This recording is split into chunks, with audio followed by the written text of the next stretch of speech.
nástroj peklem. Horším než ten nejhorší sen. Ale na konci budeš stát nejvejš.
A když si boxer nevěří, skončil šmitec, tak je to! Jak inkasuješ. Tady jde o to, kolik ran uneseš. A přesto se znovu zvedneš. Kolik ran dokážeš přijmout a nezastaví tě.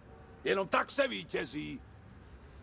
Chce to znát svoji cenu a jít houževnatě za svým, ale musíš umět snášet rány a ne si stěžovat, že nejsi tam, kde jsi chtěl a ukazovat na toho nebo na toho, že to zavinili. To dělají zbabělci a to ty nejsi. Jsi lepší, pamatuj.